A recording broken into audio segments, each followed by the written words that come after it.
Azərbaycan Respublikasının ərazi bütövlüyü uğrunda gedən döyüşlərdə qəhrəmancasına şəhid olan Həsənov İlqar Nadiroğlu'nun bugün anım günüdür. Biz də Azərbaycan Vətən Müharibəsi Veteranlar İctimai Birliyinin sədri Füzuli Rızaquliyevin adından şəhidin ailəsinə başsağlığı verirək. Qarşılarında baş əyək. Allah bütün şəhidlərimizə rəhmət eləsin, məqamları ucu olsun.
Ben de Azərbaycan Vətən Müharibəsi Veteranlar İctimai Birliyinin şəxsi heyət adından bura gələn yoldaşların hamısına təşəkkürümü bildirəm və onların adından başsağlığı verirəm bütün şəhid ailələrine. Allah cəmi şəhidlərimizə rəhmət eləsin. Şəhidlərin haqqında çox şey dediniz. Bunlar hamısı dərsliyə yerləşdirilməlidir. Dərslikdə oradan başlamalıdır. Gələcək nəsillər baxmaq üçün dərsliyə hökmən oturmalıdır ki, orada dərslikdə istifadə olunsun. Allah rəhmət eləsin cəmiyyətə.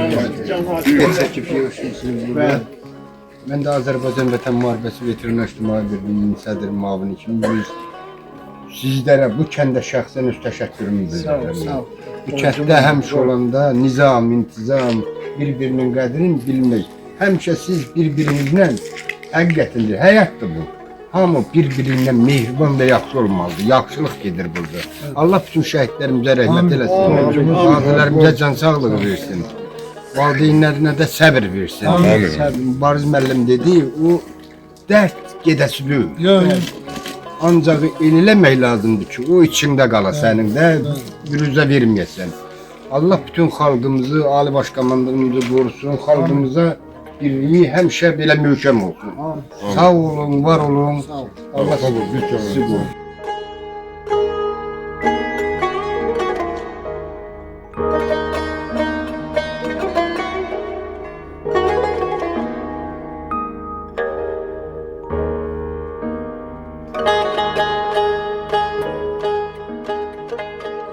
Allah rəhmət eləsin. Mən o səfər də dedim, 5 il keçir, amma elə bil ki, gün. Yəni bu Dünyamallar cəmiyyəti.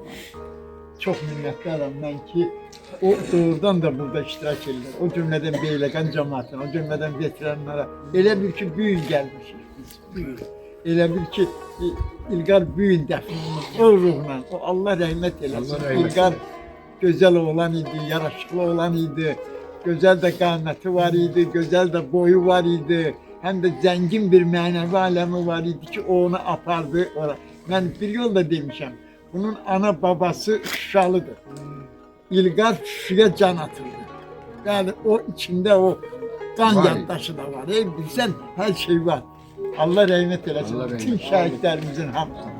Ben bir şey diyeyim, Allah bütün şəhidlərimizə rəhmət eləsin. Allah burada yatan əzizlərimiz də hamısına rəhmət eləsin. Bir eyni zamanda həm də kəndimiz həmişə qürur yeri olan, həmişə hörmət edən, geroy Əsran dənəm. Bir dönümüdür, olmalı. Allah rəhmət eləsin diye. Kendimizin anası. Bəli. Yerimizin anası. Allah rəhmət eləsin, qəbri nurla olsun. Qəbri nurla olsun, ziyarət edəyək.